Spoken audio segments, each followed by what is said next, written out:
اپنے استاد محترم سے، یعنی یہ طالب علم جو ابھی فارغ التحصیل ہو رہے ہیں، ان کو حدیث پڑھائی ہے ان کے شیخ الحدیث محترم شیخ محمد ابراہیم بلوچ صاحب نے۔ تو یہ اپنا سلسلہ حدیث وہاں سے سند کا شروع کریں گے، اور پھر یہ محمد رسول اللہ صلی اللہ علیہ وسلم تک یہ سلسلہ باقاعدہ اجازتاً روایتاً کہ کس نے کس استاد سے سنی، کس نے کس استاد سے سنی، اور پھر صحابی رسول سے سنی، اور اس نے محمد الرسول اللہ سے سنی، سب کہیے صلی اللہ علیہ وسلم۔ تو انشاءاللہ یہ مکمل سند انشاءاللہ بچہ پڑھے گا، اور پھر شیخ صاحب انشاءاللہ آخری سبق پڑھائیں گے، اور اس کے بعد انشاءاللہ درس شروع ہوگا جو حدیث اور اس علم کے متعلق انشاءاللہ بہت قیمتی، نہایت ہی قیمتی ہوگا۔ تمام بھائیوں سے گزارش ہے کہ وہ آڈیو ریکارڈنگ ضرور کر لیں، لیکن ویڈیو سے بالکل جو ہے وہ پرہیز کریں۔ شیخ صاحب جو ہے نا وہ درس دیں گے انشاءاللہ، اور سختی کے ساتھ شیخ صاحب نے اعلان بھی کروایا ہے، منع بھی ہے، کوئی بھائی اس چیز کی جو ہے بالکل جرت نہ کرے، اور انشاءاللہ آڈیو ریکارڈ ضرور کریں تاکہ شیخ صاحب کا یہ قیمتی درس جو ہے وہ دیگر لوگوں تک پہنچایا جا سکے۔ جزاکم اللہ احسن الجزا۔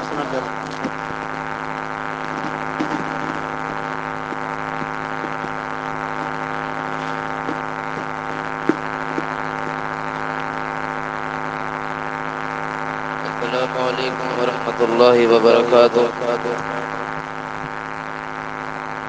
الحمدللہ والصلاة والسلام علی رسول اللہ، اما بعد، اللہم صلی علی محمد وعلی آل محمد کما صلیت علی ابراہیم وعلی آل ابراہیم انک حمید مجید، اللہم بارک علی محمد وعلی آل محمد کما بارکت علی ابراہیم وعلی آل ابراہیم انک حمید مجید۔ حدثنا استاذنا المحترم وشيخنا المكرم محمد ابراهيم بن محمد بن الصديق قال حدثنا اجازة عبد السلام بن محمد قال قرأت بعض صحيح البخاري وسمعت بعضه بقراءة الاخبار على الشيخ الحافظ محمد بن الفضل الجودلبي، وحصل له الاجازة والقراءة والسماع عن الحافظ عبد المنان الوزير آبادي عن السيد النذير حسين الدهلوي عن الشيخ محمد اسحاق الدهلوي عن عبد العزيز الدهلوي عن والده ولي الله بن عبد الرحيم الدهلوي قال اخبرنا ابو طاهر محمد بن ابراهيم القرظي المديني قال اخبرنا ابو طاهر محمد بن ابراهيم القرظي المديني قال اخبرنا والدي ابراهيم القرظي قال قرأت على احمد القشاشي قال اخبرنا احمد بن عبد القدوس الشنابي قال اخبرنا الشيخ شمس الدين محمد بن احمد الرملي عن الشيخ زين الدين زكريا بن محمد الانصاري قال قرأت على الشيخ الحافظ ابي الفضل شهاب الدين احمد بن علي بن حجر الاسقلاني عن ابراهيم بن احمد التنوخي عن ابي العباس احمد بن ابي طالب الحجار عن سراج الحسين بن المبارك الزبيدي عن ابي البكر عبد الاول بن عيسى السجدي عن ابي الحسن عبد الرحمن بن مظفر الداودي عن ابي محمد عبد الله بن احمد السرخسي عن ابي عبد الله محمد بن يوسف الفربري قال قال امير المؤمنين في الحديث وامام الفقه ابو عبد الله محمد بن اسماعيل البخاري الجعفي باب قول الله ونضع الموازين القسط ليوم القيامة وأن أعمال بني آدم وقولهم يوزن. وقال مجاهد القسطاس العدل بالرومية ويقال القسط مصدر المقسط وهو العادل وأما القاسط فهو الجائر. حدثنا أحمد بن عشقار قال حدثنا محمد بن فضيل أن عمر بن الكعكاء عن أبي زرعة عن أبي هريرة رضي الله تعالى عنه قال قال النبي صلى الله عليه وسلم كلمتان حبيبتان إلى الرحمن خفيفتان على اللسان ثقيلتان في الميزان سبحان الله وبحمده سبحان الله العظيم.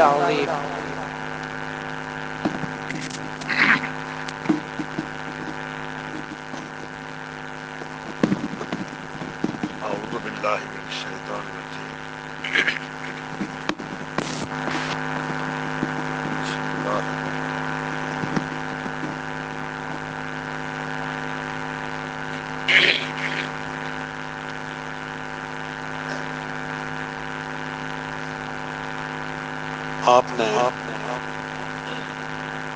وفادار سے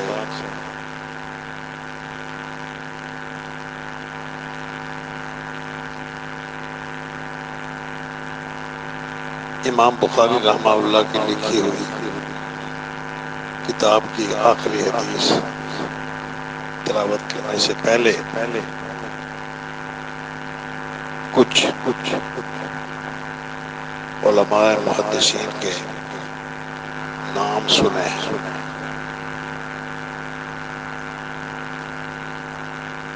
یہ ہماری امت کا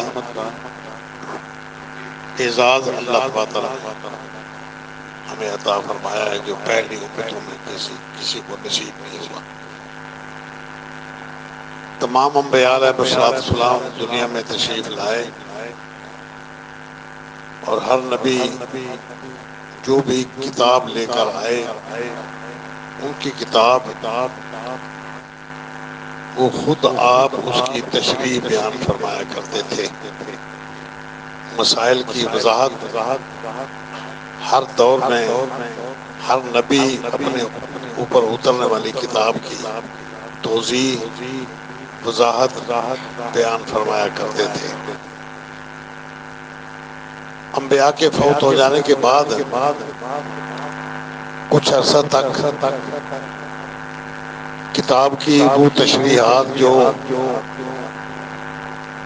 وقت کے نبی سے بیان کی گئی تھی، وہ جب تک زندہ رہے لوگ وہ سلسلہ چلتا رہا۔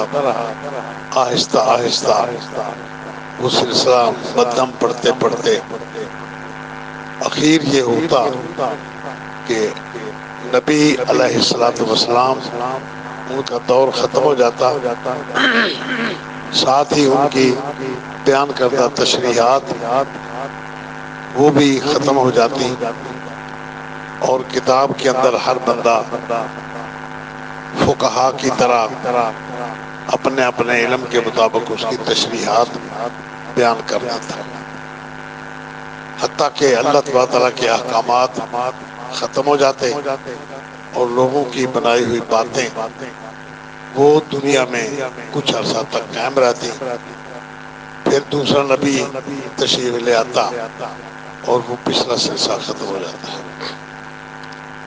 معجزات بھی نئے، کتاب بھی نئی، احکامات بھی نئے، تشریحات بھی نئی۔ اللہ تعالیٰ کی قدرت ہر دور میں جو نئے مسائل پیدا ہوتے رہتے، ہر نبی اپنے اپنے دور میں ان مسائل کی تشریحات بیان کرتے رہتے، مگر اللہ پاک نے نبی اکرم صلی اللہ علیہ وسلم اور ان کی امت پر نہ ختم ہونے والا یہ احسان اور یہ رحمت کا حصہ جاری رکھا کہ نبی اکرم صلی اللہ علیہ وسلم کو اللہ تعالیٰ نے ساری کائنات کے لیے نبی بنا کر بھیجایا تھا۔ کوئی اس کو مانے یا نہ مانے، خود قرآن مجید نے اس کی وضاحت فرمائی کہ ہم نے تجھے ساری کائنات کے لیے نبی بنایا ہے، اور پھر نبوت کا سلسلہ قرآن مجید کے فرمان کے مطابق اختتام ہو گیا۔ اب آپ صلی اللہ علیہ وسلم کے بعد کوئی دوسرا نبی نہیں آنے والا، البتہ نبی کے ورثاء وہ دنیا میں موجود رہے ہیں، رہیں گے۔ نبی کے ورثاء انبیاء علیہ السلام کے بعد ان کی امت کے وہ لوگ جو ان کی تعلیمات کو سمجھ کر ان کے بعد جاری رکھتے تھے۔ ہمارے نبی کے بعد کیونکہ کوئی دوسرا نبی آنے والا نہ تھا، اس لیے اللہ تعالیٰ نے نبی اکرم صلی اللہ علیہ وسلم کے بعد ان کے ورثاء پیدا کیے۔ ان کے ورثاء وہ تھے جو اللہ تعالیٰ کے رسول صلی اللہ علیہ وسلم کے علم کے ساتھ ان کے عمل کو بھی بعد میں تشریحات کرنے والے رہے۔ جو تشریحات نبی اکرم صلی اللہ علیہ وسلم نے صحابہ کرام کو بیان کی تھی، انہوں نے اپنی بتائی ہوئی تشریحات کو مزید آگے پہنچانے کا حکم ارشاد فرمایا۔ ایک جگہ فرمایا بلغوا عنی ولو آیا، ایک حکم بھی آپ کو مل جائے اس کو آگے پہنچاؤ۔ ایک جگہ فرمایا کہ جو لوگ آج موجود ہیں وہ ان لوگوں تک میری بات پہنچا دے جو یہاں موجود نہیں ہیں۔ یہ سلسلہ قیامت تک جاری رہے گا، اور اس کے لیے اللہ تبارک و تعالیٰ نے انتظام کیا کہ جب تک یہ کتاب ہے اس وقت تک دین قائم رہے گا، اور دین اس وقت تک قائم رہے گا جب اللہ تبارک و تعالیٰ کے دین کو سند کے ساتھ پیش کیا جاتا رہے گا۔ ہر بندہ اپنے دین کو اللہ تعالیٰ کے رسول صلی اللہ علیہ وسلم تک سندن پہنچائے، یہ ہے اصل دین، تاکہ پڑھنے والا، اس کا استاد، اس کا استاد، پھر اس کا استاد، اور یہ سلسلہ نبی اکرم صلی اللہ علیہ وسلم تک اس طرح سند کے ساتھ جاری رہے۔ یہ ایک اعزاز ہے جو اللہ پاک نے ہماری امت کو دیا، ہم لوگ اس میں شامل ہیں۔ الحمدللہ ہم آج سے لے کر نبی اکرم صلی اللہ علیہ وسلم تک سارے کے سارے اپنے اساتذہ، اپنے شیوخ، اپنے بزرگ، اپنے علماء، ان کا نسب جانتے ہیں۔ نبی اکرم صلی اللہ علیہ وسلم کے بعد یہ نسب کچھ لوگوں نے کتابوں میں اس وقت جمع کر دیا، جو ان سے واقف تھے، ان کے احکامات، ان کے کلمات، ان کی تشریحات وہ آج تک اسی طرح موجود ہیں۔ حتیٰ کہ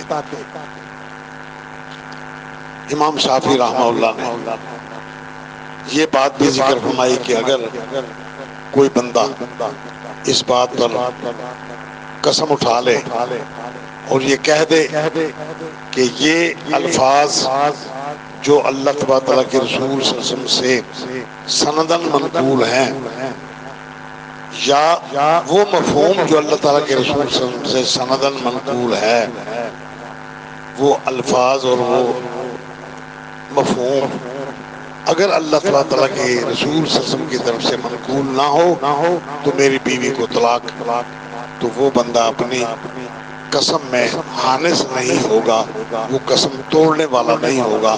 اللہ تبارک تعالیٰ کی طرف سے اس کے لیے میں اس پر کفارہ دینا لازم نہیں آئے گا، اس لیے کہ اللہ کے رسول صلی اللہ علیہ وسلم کے الفاظ من و عن آج تک اسی طرح موجود ہیں جو اللہ تعالیٰ کے رسول صلی اللہ علیہ وسلم کی زبان مقدس سے نکلے تھے۔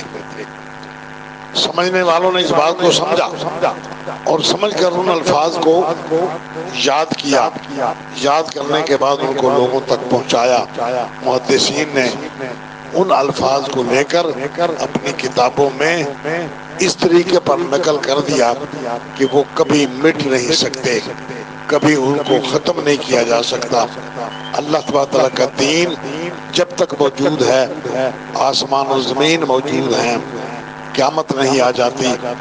اللہ کے رسول صلی اللہ علیہ وسلم نے فرمایا کہ ایک جماعت اس بات پر قائم رہے گی، وہ حق پر رہے گی، اور اللہ تعالیٰ کے رسول صلی اللہ علیہ وسلم کے الفاظ کو لوگوں تک پہنچا کر اس کا صحیح مفہوم عمل کے لیے، علم کے لیے لوگوں تک پہنچانے کے لیے وہ ذمہ دار ہوں گے۔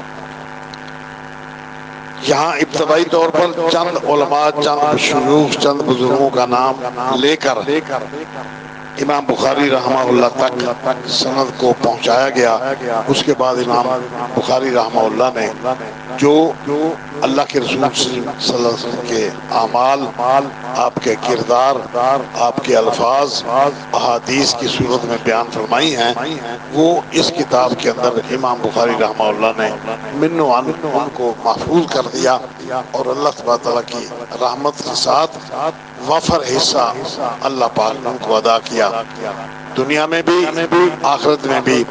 دنیا میں اس کتاب کو وہ قبولیت حاصل ہوئی کہ پوری دنیا بلکہ امام بخاری رحمہ اللہ اور بخاری شریف اس کے دشمنوں تک بھی مجبور ہیں کہ وہ اپنے مدارس میں، اپنی مجالس میں اللہ تبارک تعالیٰ کے رسول صلی اللہ علیہ وسلم کا نام لے کر اپنی بات کو پکا سچا ثابت کرنے کے لیے امام بخاری رحمہ اللہ کے صحیح بخاری کا حوالہ دینے پر مجبور ہوتے ہیں۔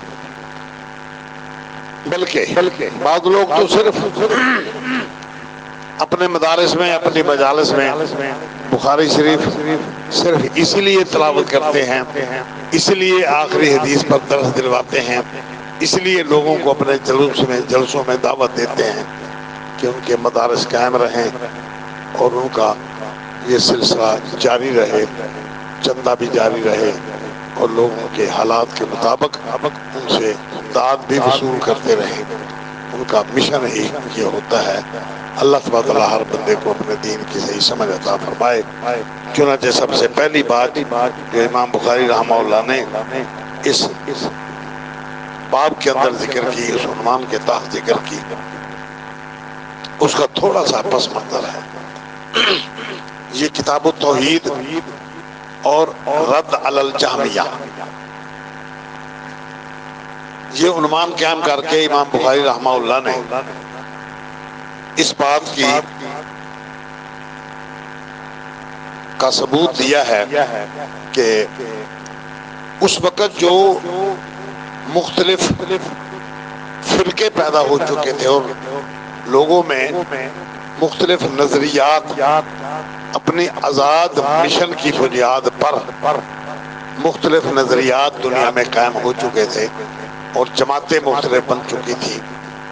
ان تمام جماعتوں میں سے جہاں جہاں کوئی غلطیاں تھیں ان کے نظریات اور ان کے خیالات کا رد بیان فرمایا. چنانچہ سب سے پہلے کتاب شروع کی کتاب الایمان کہ اس کو بنیاد بنایا گیا کہ بندے کا ایمان دنیا میں اس کو اللہ تعالیٰ کے رسول صلی اللہ علیہ وسلم کے قریب کر سکتا ہے. اسی طرح پھر دیگر کتابیں ذکر کر کے دیگر عنوانات قائم کر کے پوری کی پوری زندگی انسان کی پوری زندگی اس کی رہنمائی کے لیے یہ کتاب لکھی گئی. اور اس کا طریقہ کار یہ تھا کہ امام بخاری رحمہ اللہ نے اس دور کے جتنے مختلف فرقے تھے اور ان کے نظریات غلط تھے ان کی تردید کی ہے. 212 احادیث صرف اس موضوع پر نقل کر کے.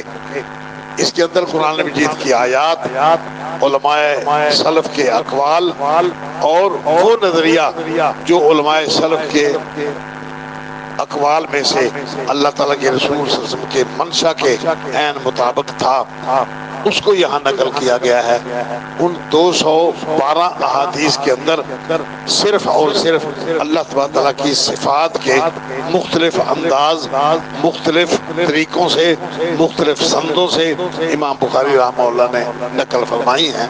اس کی وجہ یہ بنی کہ مختلف فرقے، مختلف نظریات جب معاشرے کے اندر پیدا ہو گئے اور اللہ کے رسول صلی اللہ علیہ وسلم کا دور کچھ تھوڑا سا بعید ہو گیا، لوگ اپنے اپنی منزل تک پہنچنے کے لیے اپنے اپنے نظریات اللہ تبارک تعالیٰ کے بارے میں غلط تصورات پیش کر کے انہوں نے فرقے بنا لیے.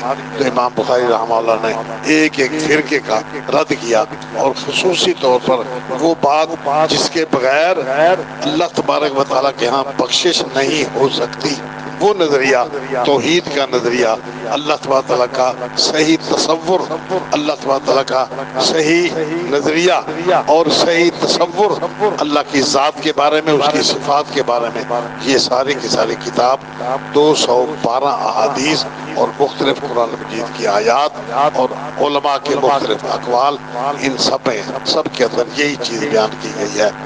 آخری باب جو ذکر کیا گیا ہے اس کے اندر لوگ خاص طور پر جہمیہ، معتزلہ، روافض اور اس طرح کے مختلف فرقہ باطلہ پیدا ہو کے اللہ تعالیٰ کی ذات کے بارے میں لوگوں کے سامنے غلط نظریات اور غلط تصورات پیش کیا کرتے تھے. ان میں کا ایک نظریہ یہ بھی تھا کہ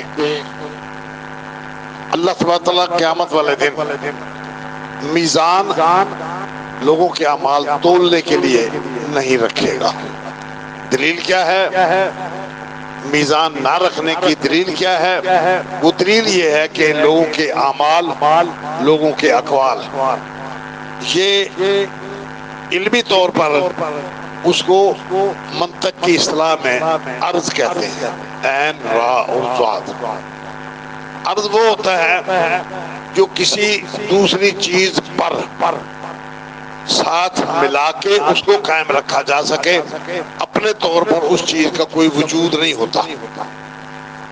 مثلا ہوا ہے، ہوا کا اپنا کوئی وجود بندہ اس کو محسوس تو کر سکتا ہے. کپڑا ہلتا ہے، محسوس ہوتا ہے کہ اس کپڑے کو ہوا لگ رہی ہے.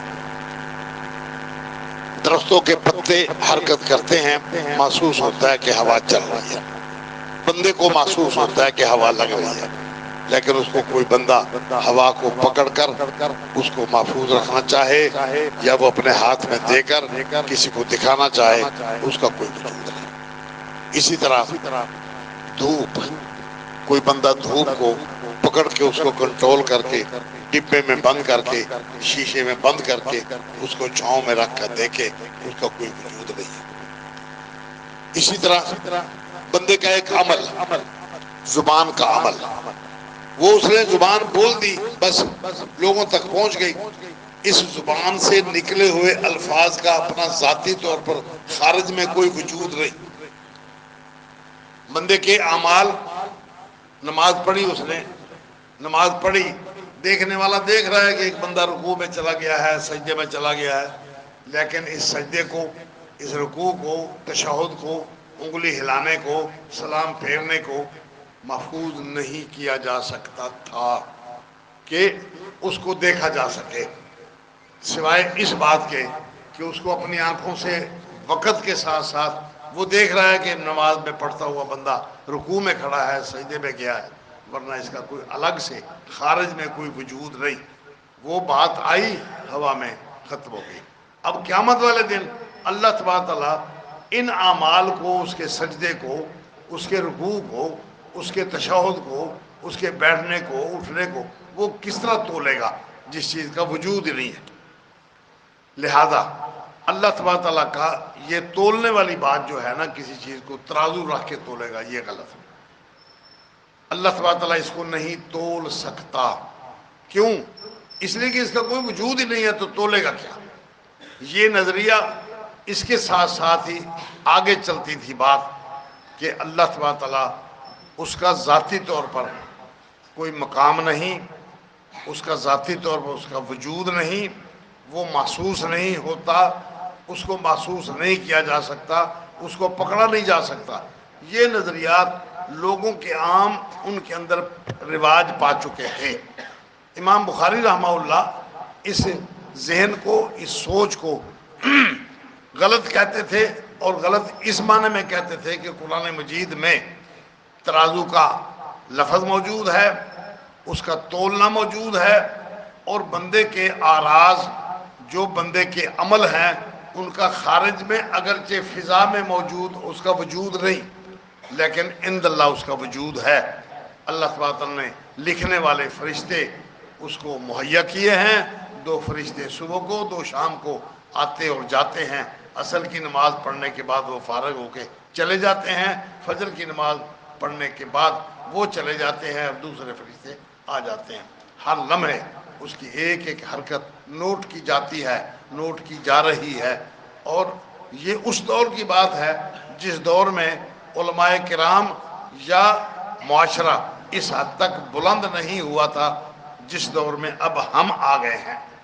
اب ہماری اپنی مشینری کے ذریعے ہر چیز کو تولا بھی جا سکتا ہے، اس کو محفوظ بھی کیا جا سکتا ہے، دیکھا جا سکتا ہے، سمجھا جا سکتا ہے، پکڑا جا سکتا ہے، اس کا وزن کیا جا سکتا ہے، وہ سب کچھ موجود ہے عملی طور پر، لیکن اس وقت یہ موجود چیزیں نہیں تھیں۔ اب دیکھیں، ایک بندے کو بخار چڑھ گیا ہے، اب بخار اس کے وجود میں ہے، بندہ محسوس کر سکتا ہے کہ اس کے جسم پر ہاتھ لگائیں تو گرم ہوگا۔ وہ کیوں گرم ہے؟ یہ اندر بخار چڑھا ہوا ہے۔ اس بخار کو کس طرح محسوس کیا جائے؟ ڈاکٹر کیا محسوس کرے کہ یہ بخار کتنے پرسنٹیج اس کے جسم میں موجود ہے، اس سے اگر مزید بڑھے گا تو اس کی وفات ہو جائے گی، یہ اگر اس کو کنٹرول کر لیا جائے تو یہ زندہ رہ سکتا ہے۔ زندگی موت تو اللہ کے ہاتھ میں ہے، لیکن ڈاکٹروں کی کوشش یہ ہوتی ہے کہ اس کو زندہ رکھا جا سکے۔ اب آپ دیکھیں، اس وقت ممکن ہے یہ چیزیں موجود نہ ہوں یا ان کو اس بات کا احساس نہ ہو، لیکن آج تھرمامیٹر لگائیں، تھرمامیٹر سے اس کی پرسنٹیج بخار کا پتہ لگا لیں گے۔ آج اس کو کنٹرول بھی کیا جا سکتا ہے، اس کو تھرمامیٹر کے ساتھ اس کا وزن بھی، اس کی تپش بھی، اس کا نقصان بھی، اس کا فائدہ بھی سب کنٹرول کیا جا سکتا ہے، کیا جاتا ہے۔ ہوا جس کا لوگ کوئی وجود نہ سمجھتے تھے، آپ دیکھیں ٹائر میں ہوا بھری جاتی ہے، اس کو محفوظ کر لیا جاتا ہے۔ ہر بندے کو پتہ ہے کہ اس ٹائر میں اتنے گیج تک ہوا موجود ہے، یہ گاڑی اس قدر وزن رکھتی ہے، اس کے اوپر اتنا بوجھ مزید لاد دیا جائے گا، یہ اتنے من اور اتنے ٹن اس کے اوپر بوجھ لاد کر یہ ٹائر اپنی ہوا کو محفوظ کر کے اس کو منزل تک پہنچا سکتے ہیں۔ یہ بات عام ہے، کوئی اس کے اندر مشکل نہیں ہے۔ وہ لوگ اس بات کو نہیں مانتے تھے۔ آج اگر کوئی بندہ ان باتوں کو نہیں مانتا تو اس کو لازماً پاگل کہیں گے۔ یہ بات اگر اس وقت لوگ نہیں مانتے تھے تو ان مشینریوں کی موجودگی میں واقعتاً جو اس بات کو نہیں مانتے وہ پاگل ہی قرار پائیں گے۔ اب وہ ان کے پاگل پن کی وجہ سے امام بخاری رحمہ اللہ کے پاس بھی یہ کوئی تھرمامیٹر نہیں تھا کہ کسی کا بخار چیک کیا جائے، کسی بندے کے اندر اس کا خلوص چیک کیا جائے، اس کی نیت چیک کی جائے، اس کا اٹھنا بیٹھنا، کھڑے ہونا، سونا جاگنا اور اس کا نماز پڑھنا، اس کو چیک کیا جا سکے، اس کو محفوظ کیا جا سکے۔ اس وقت صرف ایمان تھا کہ اللہ تبارک تعالیٰ نے نظر الموازین ہم رکھیں گے، میزان کو ترازو رکھیں گے اور لوگوں کے اعمال، ان کے کردار، ان کی زبان پہ نکلے ہوئے الفاظ ان کو تولا جائے گا، اس کا وزن کیا جائے گا۔ صرف ایک ایمان تھا کہ اللہ کے رسول صلی اللہ علیہ وسلم کے اللہ کے الفاظ کو محفوظ کر کے امام بخاری رحمہ اللہ نے ایمان کا وہ درجہ حاصل کیا جو آج لوگ اپنے پریکٹیکل کرنے کے بعد اس درجے تک پہنچتے ہیں۔ اور یہی وہ عزت اور احترام تھی اللہ تبارک تعالیٰ کے ہاں، قبولیت کا یہ درجہ تھا کہ اللہ تبارک تعالیٰ نے ان کے نظریات کو قرآن مجید کی معرفت، احادیث رسول کی معرفت، ان کی سمجھ بوجھ کو آج تک قائم رکھا، اور آج تک کوئی بندہ دوبارہ اس بات کا انکار نہیں کر سکتا۔ چنانچہ یہ بات ذکر فرمائی ہے، وہ نظریات اس وقت اجاگر ہوئے، وہ آج تک ہیں، ختم نہیں ہوئے۔ بدقسمت لوگ ان کے اس نظریات کو آج بھی قائم رکھنے والے ہیں۔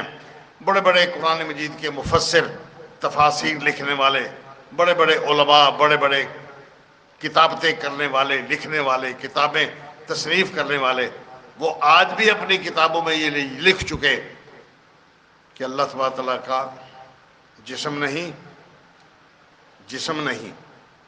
اللہ تبارک تعالیٰ کے لیے کوئی جہت مقرر نہیں، اور اللہ تبارک تعالیٰ کا کوئی جگہ متعین نہیں۔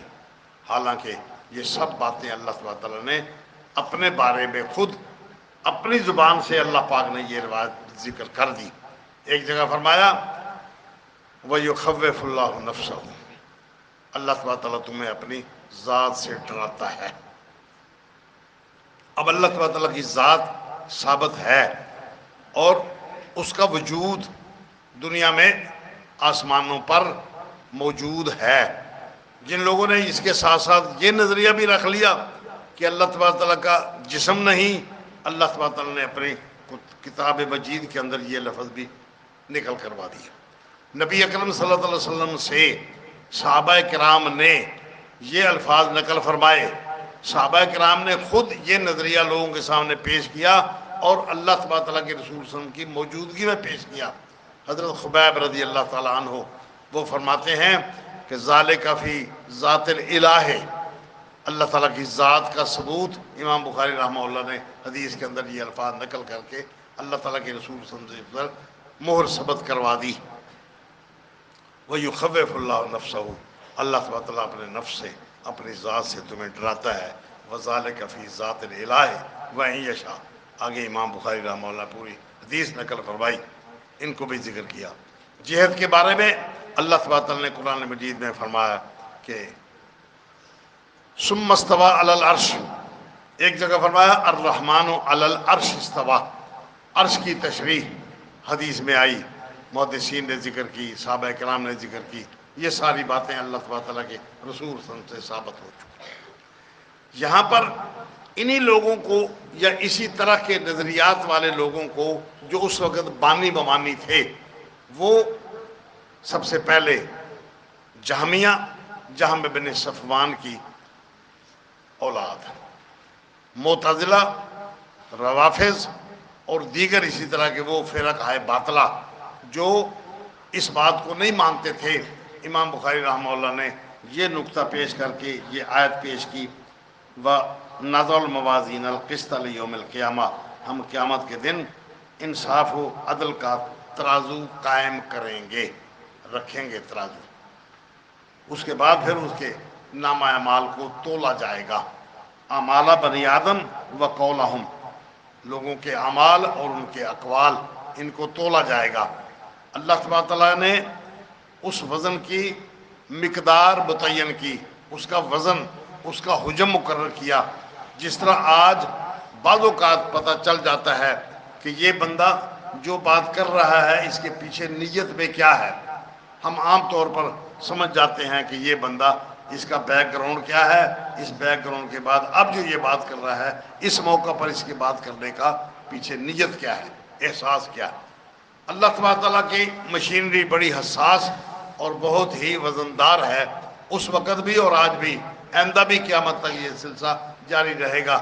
چنانچہ امام بخاری رحمہ اللہ نے اس بات کو اپنے الفاظ میں یہاں پر نقل کر کے قرآن مجید کے الفاظ سے استدلال کر کے آگے ذکر فرمایا، ان اعمال بنی آدم و قولہم یوزن یا توزن، بنی آدم کے اعمال، ان کے اقوال، اس کو تولا جائے گا، اس کو وزن کر کے اس کی مقدار، اس کا معیار مقرر کیا جائے گا کہ یہ لفظ جو اس نے کہے اس کے پیچھے بیک میں کیا تھا، نیت کیا تھی، اس کا وزن قیامت والے دن کیسے ظاہر کیا جائے گا۔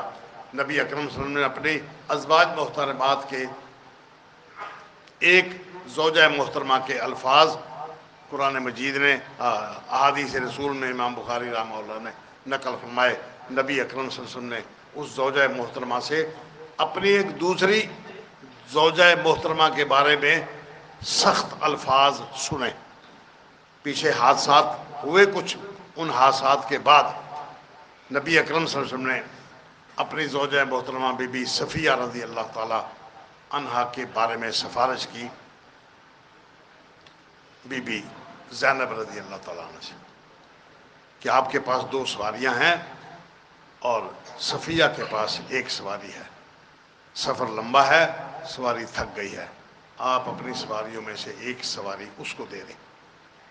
وہ اپنی چونکہ سوکناپے کی وجہ سے، سونکنے دی دونوں، اس سوکناپے کی وجہ سے وہ اس بات پہ راضی نہ ہوئی، تو بی بی زینب نے ان کے لیے ایک سخت جملہ کہا کہ میں اپنی سواری ایک یہودیہ کو دے دوں، حالانکہ وہ یہودیہ تھی، کبھی تھی، اب جب اللہ تعالیٰ کے رسول صلی اللہ علیہ وسلم پر ایمان لے آئی یہودیہ نہ رہی۔ جب وہ اللہ تعالیٰ کے رسول صلی اللہ علیہ وسلم کے ساتھ نکاح ہو گیا تو اس کے بعد وہ دونوں کا دنیاوی طور پر وزن، ان دونوں کا مرتبہ وہ ایک جیسا ہو گیا، بلکہ یہودیہ جس کو یہودیہ کہا گیا اس کا وزن پہلے کے مقابلہ میں اپنے طور پر بھی بڑھ گیا اور بی بی زینب رضی اللہ تعالیٰ کے مقابلہ میں بھی بڑھ گیا۔ بی بی زینب رضی اللہ تعالیٰ عنہ ڈائریکٹ اللہ تعالیٰ کے رسول صلی اللہ علیہ وسلم پر ایمان لائیں، اور بی بی صفیہ رضی اللہ تعالیٰ عنہ وہ پہلے حضرت عیسیٰ علیہ السلام پر ایمان لائیں، بعد میں حضرت رسول اکرم صلی اللہ علیہ وسلم پر ایمان لائیں۔ آپ نے فرمایا کہ 3 بندے ہیں جن کو دوہرا اجر ملے گا، ان میں کا ایک بندہ وہ ہے کہ جو اپنے نبی پر بھی ایمان لے آیا اور پھر اس کے بعد مجھ پر ایمان لایا۔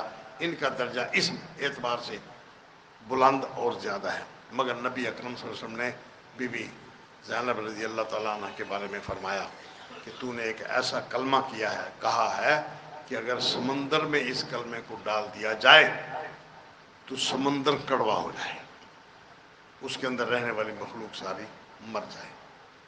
اچھا، اس کا مطلب کیا ہوا؟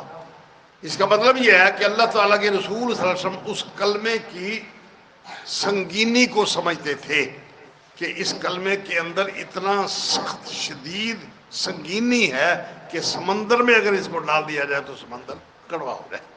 یہ دلیل ہے اس بات کی کہ ان چیزوں کا وجود ہے، اور اللہ تبارک تعالیٰ اسی بنیاد پر ان کے وجود کو تولے گا، اور تول کر پھر ہر بندے کے عمل کا اس کو جزا دے گا، اس کو سزا دے گا۔ اس کو بنیادی طور پر ذہن میں رکھ کر پھر بندہ اپنی زندگی کو نئے سرے سے اگر استوار کرنے کی کوشش کرے تو یہ بات بالکل سمجھ آنے والی بات ہے۔ آگے ارشاد فرمایا وقال مجاہد، مجاہد کہتے ہیں یہ قسطاس رومی زبان کا لفظ ہے، اس کا معنی ہے عدل و انصاف، اور ایک ہے قسط، یہ مصدر ہے مقصد کا، یہ مقصد کا مصدر ہونے کے ناطے اس کا معنی ہے عادل، عدل والا۔ اب ایک قاصد ایک مقصد، یہ دونوں اسم فاعل ہیں، ایک ثلاثی مجرد کا اسم فاعل ہے، ایک ان میں سے مزید فی کا اسم فاعل ہے۔ یہ علماء کے لیے بات ہے، یہ دونوں مقام اپنے اپنے مقام پر اسم فاعل ہونے کے ناطے یہ موازین القسط یہ مصدر ہے، اور اس کا معنی ہے رومی زبان میں اس کا معنی ہے یعنی عدل و انصاف اور عادل ہونا۔ اب اس کی مزید وضاحت امام بخاری رحمہ اللہ نے اپنے طور پر فرمائی کہ قاصد وہ ظالم کو کہتے ہیں، اور یہ اسم فاعل ہے مجرد کا، اور مقصد یہ اس کو کہتے ہیں جو عادل اور انصاف کرنے والا ہے، یہ اسم فاعل ہے مزید فی کا۔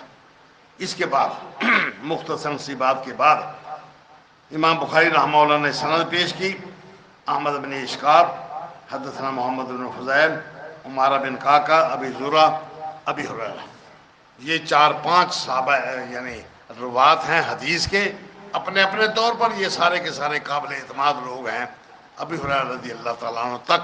اور حضرت ابی ہریرہ رضی اللہ تعالیٰ عنہ نبی اکرم صلی اللہ علیہ وسلم کے الفاظ نقل فرماتے ہیں کہ نبی صلی اللہ علیہ وسلم نے فرمایا کلمتان حبیبتان الی الرحمن خفیفتان علی اللسان ثقیلتان فی المیزان۔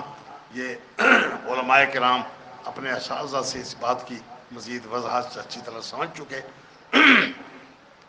اگلے الفاظ سبحان اللہ و بحمدہ سبحان اللہ العظیم، چونکہ یہ اللہ تعالیٰ کو بڑے پسند ہیں، اس لیے امام بخاری رحمہ اللہ نے ان الفاظ کو سامنے رکھ کر اپنے اس باب کے عنوان کو ثابت کرنے کی کوشش فرمائی ہے۔ اللہ تعالیٰ سب کو سمجھ دے۔ یہاں ایک بات اور ضروری ہے سمجھنے کے لیے کہ تسبیحات اور دیگر ذکر اذکار اللہ تعالیٰ کے رسول صلی اللہ علیہ وسلم سے جیسے جیسے منقول ہیں، اللہ تعالیٰ کے ہاں ان تمام کلمات کا ایک وزن ہے، اور اس وزن کے مطابق ہی ان کو اس کا بدلہ دیا جائے گا۔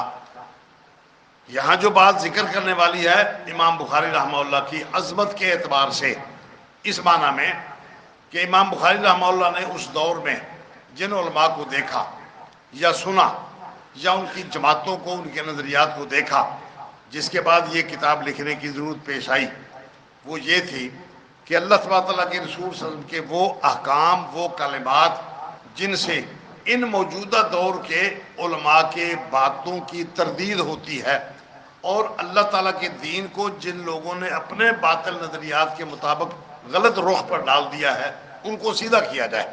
اب غلط رخ یہی تھا جو میں نے بنیادی طور پر تھوڑا سا جھلک آپ کو دکھائی ہے کہ وہ لوگ بھائی تصویر نہ بنائیں، بند کریں۔ وہ غلط رخ یہی تھا کہ اللہ تعالیٰ کی صفات بہت زیادہ جو اللہ پاک نے قرآن مجید میں اور حدیث رسول میں اللہ کے رسول صلی اللہ علیہ وسلم نے بیان فرمائی ہیں، وہ ساری کی ساری باتیں قرآن مجید میں بھی حدیث رسول میں موجود ہیں، اور لوگ ان صفات کو نہ سمجھتے ہوئے اپنے عقل و شعور سے ان کا انکار کرتے تھے۔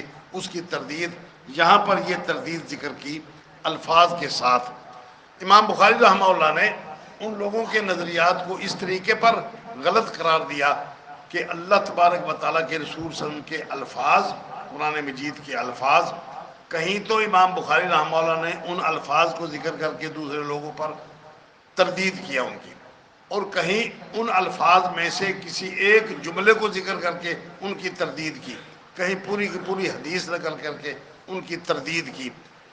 اس وقت یہ نظریہ یا یہ طریقہ کار عام تھا کہ لوگ اللہ کے رسول صلی اللہ علیہ وسلم کی حدیث کی بجائے اپنے اساتذہ، اپنے علماء اور اپنے علماء کے ساتھ ساتھ ائمہ جن کو وہ امام سمجھتے تھے، ان کے نظریات اور ان کی باتوں کو بنیاد بنا کے اس کو دین سمجھ کر، مکمل دین سمجھ کر، دین کا جز سمجھ کر ان کے الفاظ کو استنباط کے لیے پیش کرتے تھے۔ امام بخاری رحمہ اللہ نے ان ساری باتوں کو رد کرنے کے لیے بجائے علماء بجائے اسلاف کی اقوال اور باتوں کو نقل کر کے پیش کرنے کے لیے یا لوگوں کے بنائے ہوئے اپنے اپنے نظریات اور اپنے اپنے اصول اور قواعد و ضوابط کو مد نظر رکھتے ہوئے ان چیزوں کو بنیاد بنائے جن لوگوں نے اس کی تردید اللہ کے دین کے اعتبار سے قرآن مجید اور احادیث رسول کو بنیاد بنا کے پیش کیا. میں ایک دو مثالیں آپ کے سامنے پیش کرتا ہوں. مثلا کچھ لوگوں نے اصول بنا لیا کہ قرآن مجید کے الفاظ یا کوئی اور جملہ جس کو ہم اپنے نظریے سے خاص کر لیں تو خاص کر لینے کے بعد اس کی وضاحت کی مزید توضیح کی ضرورت پیدا نہیں ہوتی. اس کو اپنے اصل پر اسی طرح قائم رکھا جائے گا، اس لیے کہ اصول یہ ہے.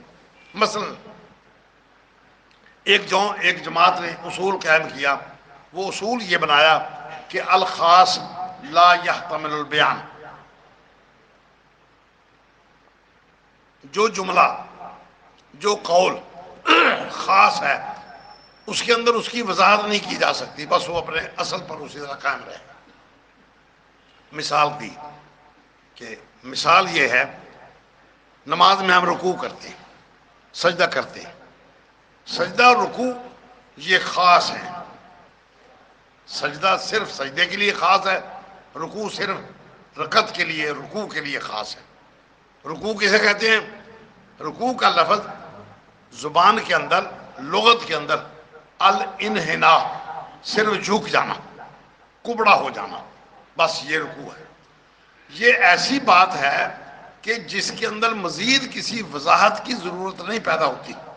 لہذا رکوع صرف اس چیز کا نام ہے کہ بندہ کھڑا کھڑا جھک جائے، یہ رکوع ہو گیا.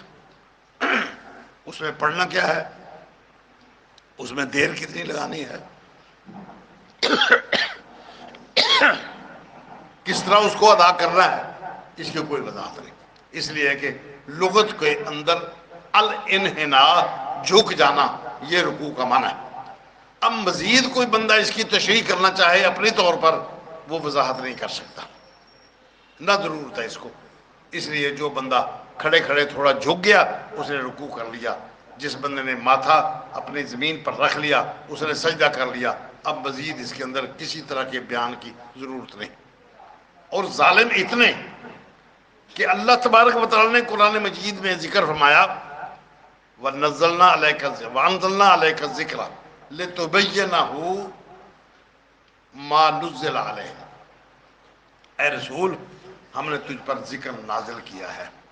کیوں نازل کیا ہے؟ تجھے بھجوایا ہے کہ تو اس ذکر کی وضاحت کرے، بیان کرے جو لوگوں کی طرف اتارے گئے ہیں احکامات.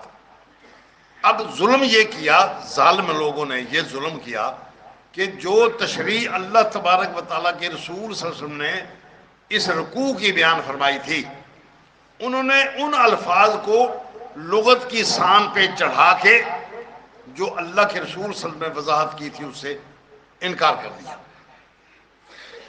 پہلی تو بات اس میں یہ ہے کہ یہ اصول الخاص لا یحتمل البیان، یہ دنیا میں کسی چیز کا اصول ہے ہی نہیں،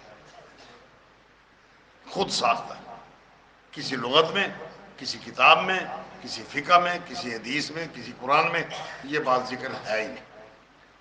دنیا میں یہ اصول ہے قدیم دور سے اور ہمیشہ سے، حتیٰ کہ قرآن مجید نے بھی یہی اصول قائم کیا ہے کہ ایک چیز ذکر فرمائی، اس ذکر فرمانے کے بعد اس کی وضاحت بھی خود قرآن مجید نے بیان فرمائی، یا قرآن مجید سے ہٹ کر اللہ کے رسول صلی اللہ علیہ وسلم نے اس لفظ کی وضاحت فرمائی. مثلا قرآن مجید نے ذکر کیا ثم اتموا الصیام الی اللیل. ایک اور جگہ فرمایا کہ روزہ رکھو اور اس کو صبح سے لے کر شام تک، رات آنے تک وہ روزہ ہے، اس میں فلاں فلاں فلاں فلاں چیز استعمال نہیں کرنی، اس کا نام روزہ ہے. اگر لفظوں کو بنیاد بنایا جائے تو رک جانا ہے. کس چیز سے رک جانا ہے؟ بیٹھے ہوئے اٹھنا نہیں، یہ بھی اس کا معنی ہے. اٹھے ہوئے چلنا نہیں، یہ بھی اس کا معنی ہے. چلتے ہوئے رکنا نہیں، یہ بھی اس کا معنی ہے. جو دنیا جہان کے لفظ، صوم کے لفظ کو بیان کر سکتے ہیں، اس کی توضیح کر سکتے ہیں، وہ ساری کی ساری تشریحات اس صوم کے لفظ میں آ سکتی ہیں، مگر نبی اکرم صلی اللہ علیہ وسلم نے وضاحت فرمائی کہ صوم سے مراد ہے کھانے پینے سے رک جانا، زن و شوی کے تعلقات قائم کرنے سے رک جانا، منہ سے بد زبانی بولنا، اور نظر کو اپنے حدود میں قائم نہ رکھنا، اس کو فری چھوڑ دینا، ناول پڑھنا، قرآن مجید چھوڑ دینا، فلمیں دیکھنا، برائی دیکھنا، برائی کرنا، برائی، یہ ساری کی ساری اس روزے کے صوم کے لفظ کے ختم کرنے کا ذریعہ بن جاتا ہے۔ ان ساری چیزوں کو چھوڑ دیا اور لفظ صوم کو قائم رکھ دیا۔ اسی طرح یہاں رکوع کے لفظ کو پکڑ لیا اور جا کے لغت سے اس کی تشریح نکال لی۔ اب لغت والا کون ہے، اس کی حیثیت کیا ہے، اللہ کے ہاں اس کا مقام کیا ہے، رسول اکرم صلی اللہ علیہ وسلم کے ہاں اس کا مقام کیا ہے، اس کا دنیا میں لوگوں کے ہاں اس کا کیا مقام ہے، یہ سب چھوڑ دیے، اور قرآن مجید کی تشریح، احادیث رسول کی تشریح صرف اس لغت کے لفظی ترجمے کو بنیاد بنا کے اللہ تبارک تعالیٰ کے رسول صلی اللہ علیہ وسلم نے جو اس کی تشریح کی تھی، قرآن مجید نے فرمایا تھا کہ آپ کو ہم بھیج رہے ہیں، آپ اس کی وضاحت کرنا، اس تشریح کو چھوڑ دیا۔ میں مثال دیتا ہوں، نبی اکرم صلی اللہ علیہ وسلم نے ایک بندے کو دیکھا، اس نے آ کے نماز پڑھی، مسجد میں آیا، اس نے 2 رکعت نماز پڑھی، اٹھا اللہ کے رسول صلی اللہ علیہ وسلم کی خدمت میں آیا، کہتے ہیں اللہ کے رسول السلام علیکم۔ آپ نے فرمایا علیکم السلام، تجھ پر سلامتی ہو، تو دوبارہ نماز پڑھ، تو نے نماز نہیں پڑھی۔ وہ دوبارہ اٹھا، جا کے اس نے اسی طرح نماز پڑھی، پھر آیا، پھر سلام کیا، آپ نے فرمایا تو نے نماز نہیں پڑھی، انک لم تصلی، نہیں پڑھی۔ وہ تیسری دفعہ پھر گیا، پھر نماز پڑھ کے آیا، پھر آیا، سلام کیا، آپ نے فرمایا تو نے نماز نہیں پڑھی۔ وہ چوتھی دفعہ نماز پڑھنے کے بجائے بیٹھ گیا۔ آپ نے وضاحت کی کہ تو نے نماز نہیں پڑھی، کیوں نہیں پڑھی، کہ تو نے اس کے اندر اطمینان نہیں کیا، رکوع میں اطمینان نہیں کیا۔ آپ نے وضاحت کی کہ رکوع کا تیرا ہر جوڑ، ہر ہڈی، وہ رکوع کے اندر جس مقام پر پہنچنی چاہیے وہاں پہنچ جائے، حتیٰ تطمئن راکعاً، تو رکوع میں اطمینان کر لے، اور اس کی اطمینان بھی کی۔ آپ نے خود تشریح فرمائی، صحابہ بیان فرماتے ہیں کہ ہم نے نبی اکرم صلی اللہ علیہ وسلم کو دیکھا کہ آپ عام حالات میں رکوع کی تسبیحات میں 10 دفعہ تسبیحات پڑھا کرتے ہیں، 10 دفعہ، یہ اتنا لمبا رکوع کر کے وضاحت کر لیں۔ یہ ساری کی ساری باتیں نبی اکرم صلی اللہ علیہ وسلم نے اس کو فرمایا انک لم تصلی، لم مضارع پر آتا ہے تو ماضی منفی کر دیتا ہے، تو نے نماز نہیں پڑھی، کیا مطلب، جو کچھ تو یہ اٹھک بیٹھک کر کے آیا ہے یہ نماز نہیں، یہ نہیں فرمایا تیری نماز قبول نہیں ہوئی، کہ تو نے نماز پڑھی تو ہے لیکن اللہ کے ہاں قبول نہیں، یہ نہیں فرمایا۔ آپ نے سرے سے تھرو آؤٹ اس نماز کا ہی انکار کر دیا کہ تو نے جو اٹھک بیٹھک کی ہے یہ نماز ہے ہی نہیں۔ یہ کون بیان کر رہا ہے؟ اللہ کے رسول صلی اللہ علیہ وسلم بیان کر رہے ہیں۔ حکیم نے نسخہ لکھا، اس بندے کو زکام ہو گیا، نزلہ ہو گیا، آؤ جی لکھو، بنفشہ، عناب، منقع، استخدوس، یہ 5-7 چیزیں لو، اس کو ابالو، جوش دو، اس کو پی لو، پی کے کپڑا اوڑھ کے سو جاؤ۔ اب یہ بنفشے کی توضیح ہوگی، کون کرے گا؟ لکھ دیا ہے حکیم نے، طریقہ کار بتائے گا وہ جو شہروں سے دور حل چلانے والا ایک ہاری جس کو کچھ پتہ نہیں، وہ اس کی وضاحت کرے گا۔ یہ وضاحت قابل قبول ہوگی؟ بھائی جو لکھ رہا ہے اس کی وضاحت وہ خود کرے گا۔ اب اللہ تعالیٰ کے رسول صلی اللہ علیہ وسلم کی وضاحت کی ہوئی بات آپ نے فرمایا جو تو نے نماز پڑھی ہے وہ نماز تو نے نہیں پڑھی، سرے سے نماز ہی کا انکار کر دیا۔ اب اصولی طور پر جو اللہ کے رسول صلی اللہ علیہ وسلم نے وضاحت فرمائی ہے وہ اللہ کے رسول کی وضاحت ہے۔ اللہ نے رکوع کا حکم دیا، تشریح کے لیے اپنے رسول کو بھجوایا، دونوں کی بات ملے گی تو اللہ کے ہاں قبول ہوگی وہ بات جو وہ کر رہا ہے۔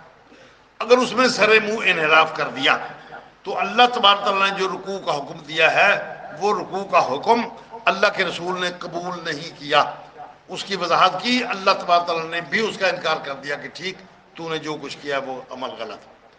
اللہ کے رسول نے صحابہ کرام کو جو نماز سکھائی تھی، حضرت عبداللہ بن مسعود رضی اللہ تعالیٰ عنہ، انہوں نے ایک بندے کو دیکھا اسی طرح ٹھکا ٹھک والی نماز پڑھ رہا ہے. اس کو پوچھا کب سے نماز پڑھ رہا ہے؟ کہتا ہے جی 40 سال ہو گئے. فرمایا میں سمجھتا ہوں کہ تو 40 سال اگر یہی نماز پڑھتے پڑھتے مر گیا تو ملت اسلام پر نہیں مرے گا. امام بخاری رحمہ اللہ نے اس کی وضاحت فرمائی. اچھا، اب جن لوگوں نے رکوع کے لفظ کو، سجدے کے لفظ کو اپنے لغت کی شان پہ چڑھایا اور وہ تشریح کی کہ اس میں اگر کچھ نہیں کہا، اس نے کچھ نہیں پڑھا، اس نے کچھ تسبیحات نہیں بیان کی، صرف جھک گیا تو رکوع ہو گیا. اب یہ عمل خاص ہے، یہ لفظ خاص ہے، کسی تشریح کی اس کو محتاجی نہیں ہے. اب کیا ملا ان کو؟ نبی اکرم نے 4 دفعہ اس کو فرمایا کہ تو نے نماز نہیں پڑھی. جب نماز بتائی تو اللہ کے رسول نے وضاحت کر دی. اس کا مطلب یہ ہوا کہ وہ نماز جو اللہ کے رسول نے وضاحت کیا ہے وہ تو ہے اللہ کے ہاں قبول، اور جو نماز لغت کی شان پہ چڑھا کے اس کا اپنے طور پر اصول بنا کے، پہلے اصول بنانے کے بعد پھر اس کو لغت کی شان پہ چڑھایا اور نماز بنا لی، وہ اللہ کے ہاں نہ اس وقت قبول تھی اللہ کے رسول کے سامنے، نہ اس کے بعد کبھی قبول ہے، نہ آئندہ کبھی قیامت تک وہ نماز اس طرح قبول ہوگی. یہ میں نہیں کہتا، یہ اللہ تعالیٰ کے رسول صلی اللہ علیہ وسلم کے الفاظ اس بات کی تشریح کر رہے ہیں. اب جن لوگوں نے اپنا اصول قاعدہ ضابطہ بنا کے یہ نماز کا ستیہ ناش کر دیا اور اپنے آپ کو بھی اللہ تعالیٰ کے ہاں اللہ کے رسول صلی اللہ علیہ وسلم کے الفاظ کے مطابق بے نمازی قرار دے لیا، حالانکہ وہ بندہ رکوع کر چکا، وہ بندہ 4 دفعہ 3 دفعہ رکوع کرتا تھا، سجدہ کرتا تھا، تشہد بیٹھتا تھا، مکمل نماز کرتا تھا، مگر آپ نے سرے سے اس کی نماز ہی کا انکار کر دیا. جب امام بخاری رحمہ اللہ نے یہ چیز دیکھی تو اس کے بالمقابل انہوں نے اسی کتاب کے اندر اس کے بالمقابل اپنے استدلال کا طریقہ کار بیان فرمایا. ایک جگہ پر فرماتے ہیں عنوان قائم کیا کہ جس بندے کے پاس وضو کے لیے پانی نہیں، وضو کے لیے پانی نہیں، حتیٰ کہ اس کے پاس وضو کے لیے مٹی بھی نہیں ہے، تو وہ کیا کرے؟ امام بخاری رحمہ اللہ فرماتے ہیں کہ اس کو نماز پڑھنی ہے، وہ نماز پڑھے گا. اب آپ حیران ہوں گے کہ امام بخاری رحمہ اللہ نے یہ اصول کیسے قائم کیا کہ جس بندے کے پاس وضو کے لیے پانی نہیں، تیمم کے لیے مٹی نہیں، تو کیا کرے؟ فرمایا وہ نماز پڑھے. کیوں پڑھے؟ کہ یہ اللہ کا فریضہ ہے. اگر اس فریضے کو ادا کرنے کے لیے اس کے طہارت کے لیے اسباب مہیا ہیں تو وہ اسباب کو استعمال کرے. اگر اس کے پاس وہ اسباب مہیا نہیں تو اس کو فریضہ ادا کرنا ہے، وہ فریضہ ٹال نہیں سکتا. سمجھ آ رہی بات؟ دلیل کیا ہے؟ اللہ اکبر. دلیل یہ ہے کہ ایک دفعہ حضرت رسول اکرم صلی اللہ علیہ وسلم سفر میں تھے. صبح کوچ کا ٹائم آیا، آپ نے ارشاد فرمایا کہ چلو بھائی سامان تیار کرو، یہاں سے نکلو. اب نماز کا ٹائم ہے، نکلنے میں ذرا دیر لگ گئی. دیر کیوں لگی؟ کہ بی بی صاحبہ نے عرض کیا یا رسول اللہ میرا ہار تھا وہ کہیں گم ہو گیا. اب میں جاؤ بھائی ہار ڈھونڈ کے لاؤ. ہار ڈھونڈنے کے لیے نکلے تو وہاں دیر لگ گئی، نماز کا ٹائم آ گیا. اب یہاں سے نکلنا تھا، نکلنے سے پہلے یہ حادثہ ہو گیا، پانی نہیں ہے، اس وادی میں پانی نہیں ہے. آگے چل کے پانی تلاش کرنے کے لیے نکلنا تھا، نکلنا چاہتے تھے لیکن نہ جا سکے. اب حضرت ابو بکر صدیق رضی اللہ تعالیٰ عنہ بی بی صاحبہ کے خیمے میں آئے، دیکھا نبی اکرم صلی اللہ علیہ وسلم بی بی صاحبہ کے ران پہ سر رکھے سوئے ہوئے ہیں.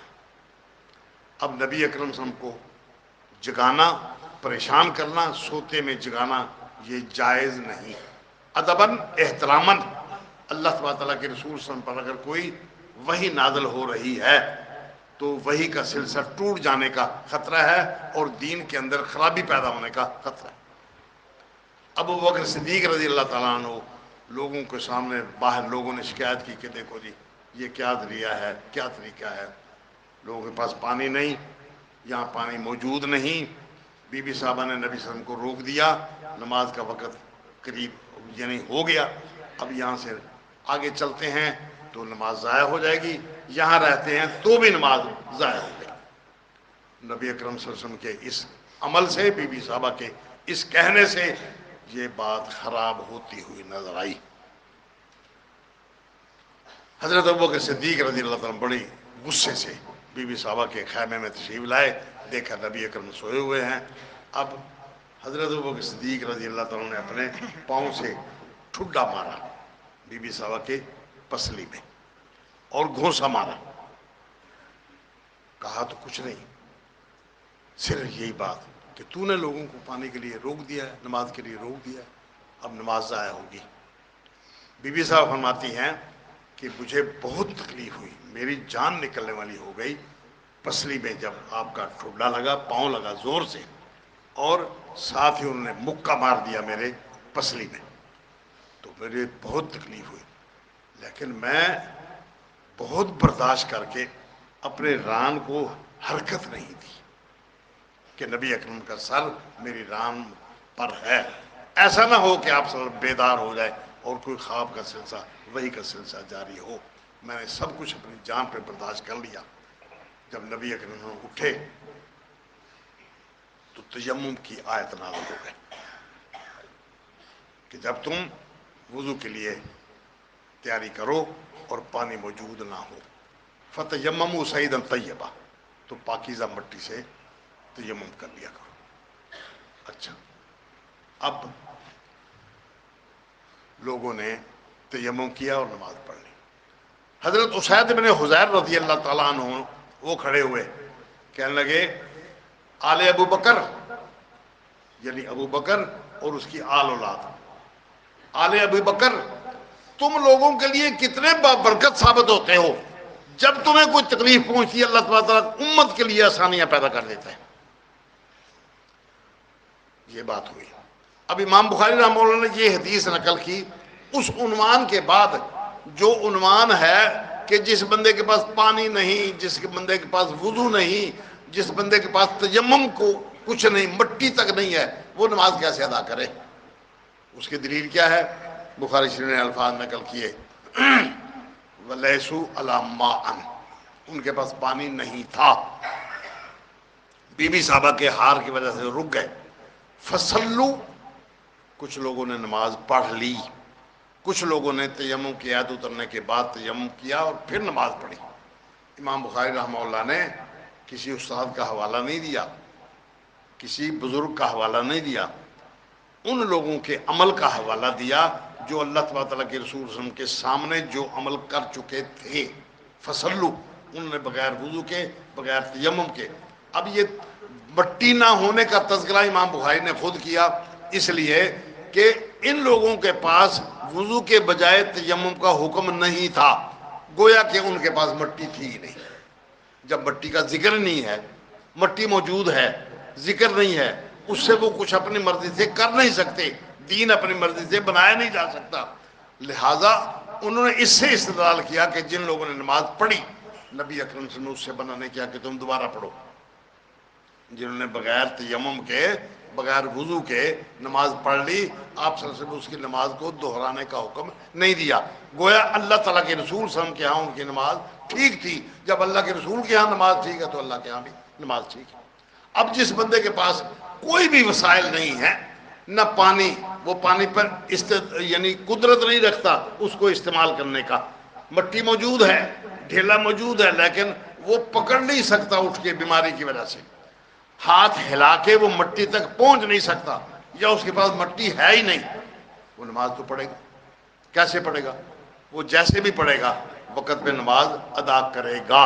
یہ ہے استدلال امام بخاری رحمہ اللہ کا کہ اللہ کے رسول صلی اللہ علیہ وسلم کے صحابہ کرام کے ایک عمل کو بنیاد بنایا، اس حدیث کے الفاظ سے استدلال کیا، یہ ہے دین۔